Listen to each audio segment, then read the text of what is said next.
오늘 말씀해 보니까 때가 이름에 예수께서 사도들과 함께 앉으셨다 그랬습니다.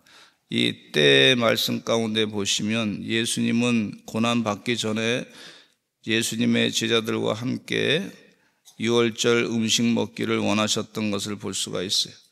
그래서 때가 이르러 자신이 당할 십자가 고난과 죽음을 알고 계셨던 예수님이셨습니다. 그럼에도 마지막까지 사도들과 유월절 음식을 함께 나누면서 당신의 사역을, 공생의 활동을 계속해서 감당하신 것을 볼 수가 있어요. 그리고 이제 다시 먹지 않겠다고 선포하시면서 하나님 나라가 반드시 임할 것이라고 하는 소망을 주시고 계시는 것을 볼 수가 있어요. 이때는 구원의 때가 확실하게 이루어지는 그런 때라고 볼 수가 있습니다. 전도서 3장 1절로 8절 말씀에 보면 이런 말씀이 있어요. 범사의 기한이 있고 천하만사가 다 때가 있나니 날 때가 있고 죽을 때가 있으며 심을 때가 있고 심은 것을 뽑을 때가 있으며 죽일 때가 있고 치료할 때가 있고 헐 때가 있고 세울 때가 있고 울 때가 있고 웃을 때가 있으며 슬퍼할 때가 있고 춤출 때가 있고 돌을 거둘 때가 있고 돌을 던져버릴 때가 있고 풀을 거둘 때가 있으며 안을 때가 있고 안는 일을 멀리할 때가 있으며 찾을 때가 있고 잃을 때가 있으며 지킬 때가 있고 버릴 때가 있으며 찢을 때가 있고 꿰맬 때가 있으며 사랑할 때가 있고 미워할 때가 있고 전쟁할 때가 있고 평화할 때가 있다 그랬어요. 우리 이제 예수님께서는 십자가에 고난당할 때이심을 알고 계셨습니다. 이는 인류 구원의 때라고 볼 수가 있어요. 구원의 역사를 온전히 이루는 때라고 볼 수가 있습니다. 죄가 완전히 사라질 때를 예수님께서 알고 계신 것을 볼 수가 있어요. 예수님은 십자가의 고난을 앞에 두시고도 소망의 말씀을 하신 거예요. 제자들에게 같이 이제 유월절 식사를 지금 마지막에 하는데 이제는 이 식사가 더 이상 너희들과 함께 하지 않을 것이다. 하나님 나라에서 이루기까지 다시 먹지 아니하리라. 그렇게 예수님께서 말씀하신 것을 볼 수가 있습니다. 이별의 선언처럼 보일 수 있지만은 사실은 다시 온전함으로 만나는 약속을 하시는 그런 내용이라고 볼 수가 있습니다. 현재의 고난이 끝이 아니고 미래의 영광의 만찬이 기다리고 있다고 하는 소망을 보여주고 계신 그런 말씀인 것을 우리가 깨닫게 됩니다. 예수님의 고난은요, 목적이 있는 고난이에요. 우리 삶을 살면서 다 목적이 있습니다. 리고레 목사님의 목적이 있는 삶을 책을 읽어보면은 너무나 감동적인 내용이 많이 있어요. 우리의 삶이 의미 없는 삶이 아니고 분명히 목적이 있는 삶으로 살아가는 것이구나 하는 것을 깨닫게 해주시는데, 예수님이 이 땅에 하늘 보좌를 버리시고 육신의 몸을 입으시고 십자가에 고난당하시고 피 흘려 돌아가시는 것은 목적이 있어요. 그것을 믿는 자에게, 내 죄를 사해 주심을 믿는 자에게 영생의 구원의 축복을 주시는 그런 목적이 있는 것을 볼 수가 있습니다. 우리 사랑하는 성도님들이 여기 새벽을 깨어 기도하러 나왔는데 하나님께서 그냥 보내신 게 아니라 목적이 있습니다. 나라를 살리고 기도하는 그 기도의 목적을 주님께서 이루어 주실 줄로 믿습니다. 가정을 위해서 기도할 때 그 가정을 복음으로 구원하고 살리는 목적이 있는 줄로 믿습니다. 또 기도하실 때 우리 자녀들을 위해서 기도하게 되지 않습니까? 자녀들을 위해서 기도할 때 자녀들의 삶이 하나님 은혜 가운데 복음으로 믿음으로 살고 형통하고 주님의 길로 온전히 가고 곁길로 가지 아니하고 천대까지 영원히 믿음으로 복받는 가문이 되는 그런 영적인 목적을 가지고 기도하시는 줄로 믿습니다. 또 이 땅에 사는 동안에 하나님 일용할 양식을 허락해 주시옵소서. 또 선교의 목적을 가지고 구원의 목적을 가지고 사명을 감당하는 줄로 믿습니다. 이 주님의 이 땅의 삶의 목적과 같이 우리도 구원의 역사를 이루는 그리스도의 제자로서의 삶의 목표를 온전히 이루고 살아가시기를 간절히 축원합니다. 목적이 있는 삶이에요. 의미 없는 삶이 아니에요. 근데 이 목적이 있는 삶의 그 은혜를 깨닫게 되면 영이 잘 되는 역사가 있어요. 내 삶의 목적이 뭐냐? 내가 왜 이렇게 애쓰고 사느냐? 어떤 사람은 세상에 물질을 목적으로 사는 사람이 있는데 영원하지 않은 것을 추구하는 사람은 허망하게 되는 것을 볼 수가 있습니다. 자기의 이기적인 개인적인 세상적인 욕심을 추구하고는 사람은 그것도 허망하게 되는 것을 볼 수가 있어요. 우리 주님께서 가르쳐 주신 그리스도의 제자로서 생명을 살리는 그 목표를 가지고 달려갈 때에 하나님께서 기뻐하실 뿐만 아니라 온 수많은 생명을 살리는 놀라운 영적인 승리를 이루게 되는 줄로 믿습니다. 우리 사랑하는 성도님께서 예물을 드리고 성경헌금하고 감사헌금하고 11조 헌금하고 그러면서 이 돈을 사용하는데도 물질을 쓰는데도 목적이 있어요. 영혼 구원을 위해서 생명을 살리기 위해서 예수님의 하나님의 나라와 그의 의를 이루기 위해서 그렇게 사용하시기 위해서 목적을 가지고 예물을 드리시는 것을 볼 수가 있어요. 우리 사랑하는 서산제일감리교 성도들은 이 목적이 이끄는 은혜의 삶을 사시기를 간절히 축원합니다. 근데 예수님의 성찬은 의미가 있는데 이 17절부터 계속해서 말씀해 주시고 있는 성찬식을 지금 성찬식을 하는 거예요. 성찬식 그러면서 같이 식사하는 거죠. 6월절 식사를 나누면서 성찬식을 하시게 되는데 이 성찬식에는 의미가 있습니다. 그 첫째는요, 감사의 식탁이었어요. 고난을 앞두고도 예수님은 감사 기도를 했습니다. 17절에 보니까 이에 잔을 받으사 감사 기도하시고 19절에도 보니까 또 떡을 가져 감사 기도하시고 감사하신 것을 볼 수가 있어요. 고난을 앞두고도 감사 기도했습니다. 예수 그리스도는 고난이 인류 구원의 문을 여는 길임을 아셨기 때문에 이 식탁 앞에서 감사의 마음으로 우리는 나가야 될 줄로 믿습니다. 이 일을 행하고 나를 기억하고 기념하라고 하신 말씀, 예수님의 그 십자가의 고난을 기억하고 기념하면서 감사의 식탁을 나눠야 될 줄로 믿습니다. 고난 속에서도 하나님의 뜻을 신뢰하고 감사할 줄 아는 하나님의 귀한 종들이 되시기를 간절히 축원합니다. 이 성찬은 또 기억하는 거예요. 기억의 식탁이라고 그랬어요. 19절에 보니까 이런 말씀이 있어요. 또 떡을 가져 감사기도 하시고 떼어 그들에게 주시며 이르시되 이것은 너희를 위하여 주는 내 몸이라 너희가 이를 행하여 나를 기념하라. 예수님을 기억하라는 거예요. 성찬식을 행할 때, 성만찬을 행할 때 예수님을 기념하고 기억하라는 거예요. 예수님을 기억하시고 기념하시는 하나님의 종들이 되시기를 간절히 축원합니다. 주님의 사랑을, 십자가 사랑을 깊이 되새기는 그런 시간이에요. 우리가 떡을 먹고 마실 때 주님의 희생과 사랑이 우리 삶 속에서 다시 살아나는 것이라고 볼 수가 있습니다. 또 언약의 식탁이에요. 20절 말씀에 보면 같이 읽어보겠습니다. 시작. 저녁 먹은 후에 잔도 그와 같이 하여 이르시되 이 잔은 내 피로 세우는 새 언약이니 곧 너희를 위하여 붓는 것이라. 새로운 언약이다. 6월절 구약의 어린 양의 피는 출애굽기서에서의 해방을 의미했지만은 예수님의 피는 죄에서의 해방과 영원한 생명을 주는 새로운 언약, 약속입니다. 약속. 그 귀한 약속의 은혜 가운데 구원의 그 놀라운 은혜를 기억하면서 이 성찬식을 행하는 것입니다. 그리고 이 식탁은 어떤 식탁이냐면 20절 보니까 우리를 위한 식탁이에요. 우리를 위한 식탁.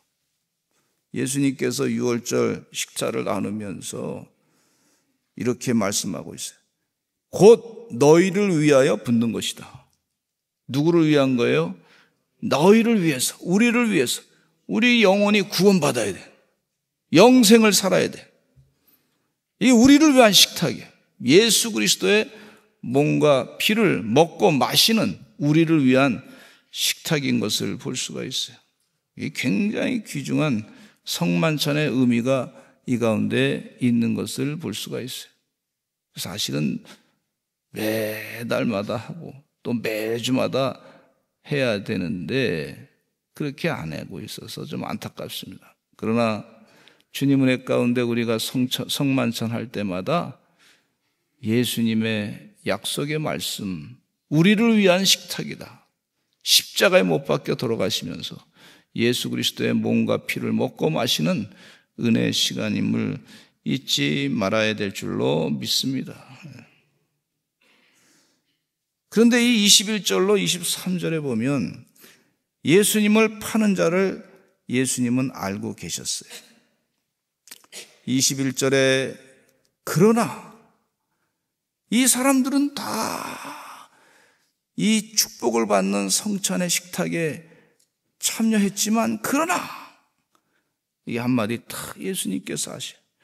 그러나 보라 나를 파는 자의 손이 나와 함께 상회에 있도다. 이미 인자는 이미 작정된 대로 가거니와 그를 파는 그 사람에게는 화가 있으리로다. 예수님이 화가 있을지어다 이렇게 말씀해 주고요. 그래서 서도 사라 제자들이 물러가면서 누가 예수님을 팔라 그러냐? 누구야? 이렇게 얘기해. 누구야? 어떤 놈이야? 이렇게 사도들끼리 얘기했어요. 화가 있으리로다. 내가 선교순례 가서 이집트에 있는 곱틱 교회를 들렸는데 그 이집트의 곱틱 교회는 들어갔더니 12개 기둥이 있더라고. 12개 기둥으로 세운 그 교회인데 그 교회가 12사도라는 거예요. 기둥들이. 그러면서 이 곱틱 교회는 예배 끝나고 난 다음에 맨 그 입구에 있는 그 기둥 12사도 가운데 가룟 유다의 기둥을 만지면서 나간다는 거예요. 우리도 가룟 유다 같이 예수님을 팔지 말자. 이제 다시는 예수님을 팔지 말자. 왜? 그는 화를 당한다 그랬으니까. 지옥에 간다 그랬으니까. 차라리 태어나지 말았으면 좋았을 것을 말씀하셨었거든요. 그러니까 예배 끝나고 난 다음에 기둥 마지막 만지면서 우리 예수님 팔지 말자. 기억하자. 우리가 예수님 믿으면서도 예수님을 팔 수도 있구나. 예수님을 따라가면서도 예수님을 팔아버리는 지옥 가는 화를 당하는 그런 일도 있구나. 우리가 기억하자. 가룟 유다가 예수님 팔았던 걸 잊지 말자. 우리 예수님 다시 팔아서는 안 됩니다. 이러는 거예요. 그리고 그 기둥을 만지고 지나갔어요. 저는 우리 교회 성도님들이 예수님을 따라가면서 신앙생활을 하다가 화당하지 않기를 바랍니다. 지옥에 가지 않기를 간절히 바라면서 목회하는 거예요. 지옥 가면 어떻게 해? 그래서 걱정이 돼서 늘 기도하고 있어요. 우리 교회 역사를 보다 보니까 어느 원로 목사님의 증언에 의하면 우리 교회 역사 가운데 전도사님이 한 분 계셨는데 이분이 공산주의자가 돼버렸어. 그래서 우리 교회에 있을 때는 아닌데 우리 교회 부임해서 있다가 다른 교회 갔는데 공산주의자가 돼가지고 그 교회 밑에다가 이 인쇄물을 가리방을 긁어가지고 지금은 인쇄가 잘 되지만 옛날에는 제일 이리 써가지고 말이죠. 이렇게 등사기로 해가지고 가리방을 긁어가지고 공산주의 그 남노당에 참여해가지고 공산주의 그 사상을 잔뜩 써가지고 다른 사람들한테 막 그걸 또 교회 강대상 밑에다가 그거를 숨겨두고 그냥 그걸 인쇄해가지고 했다는 거예요. 그래서 나중에 청년들한테, 자유진영의 청년들한테 나중에 죽음을 당했다는 얘기가 있어요. 교회 목회자도 공산주의 사상에 빠지면 그렇게 예수님을 파는 그런 일을 할 수 있구나 하는 생각을 갖게 되었습니다. 제가 요즘에 교회 믿음 생활 하면서요, 종교 혼합주의가 있어요. 다원주의가 있어요. 예수님 외에는 구원받을 길이 없습니다 하는 것이 the way야, the way. 영어로. 오직 유일한 길. 예수님이 진리라고 하는 것은 the truth야. 예수님 외에 다른 진리가 없습니다. 예수님이 생명이라고 하는 것은 the life야. I'm the way. I'm the truth. I'm the life. 그 얘기야. 그런데 세상 사람들은 예수님이, 종교 혼합주의는 예수님의 구원의 길의 한 길이야. I am. 성경을 예수님 말씀하신 대로 전하는 게 아니라 이걸 I am a way, a truth, a life. 예수님을 한 길, 여러 길 중에, 구원의 길 중에 하나의 길, 그 진리 가운데 하나의 진리. 그래서 흔히들 얘기하기를 우리가 다름을 인정한다. 예수님도 다름을 인정하는 게 있어요. 그러나 인정하지 않는 게 있는데 예수 그리스도만이 구세주이시다고 하는 사실을 오늘 이 말씀을 가지고 전하는 겁니다. 그러니까 예수님이 구원의 한 길이고 생명의 한 길이고, 그렇게 봤을 경우에는 예수님을 팔아버릴 가능성이 얼마나 많이 있는지 몰라요. 이 이단의 교주들이 예수님을 팔아먹습니다.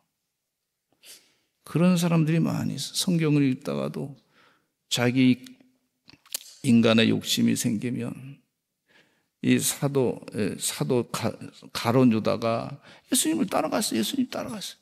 제자로 공신적으로 인정받았어요. 그런데 예수님을 팔아버렸어요. 우리 사랑하는 성도님들은 예수님의 말씀을 확실하게 읽으시고 온전한 구원의 길로 가시기를 간절히 축원합니다. 예수님을 팔아먹는 어리석은 자들이 되지 않기를 간절히 기도합니다. 요즘에 이 동성애 찬동했던 목사들 가운데도 세상의 성경 말씀에 동성애가 죄라고 분명히 얘기했는데 계속해서 예수님 사랑했는데 세상에 예수님이 동성애자라는 거예요. 그 동성애자로 만들어 놨어. 그런데 그 사상을 따라가는 거예요. 예수님을 또 죽이는, 팔아버리는, 자기 신학으로 예수님을 팔아버리는 그런 신학자가 있다고 하는 것을 안타깝게 생각합니다. 그 지옥의 길로 가는 거예요.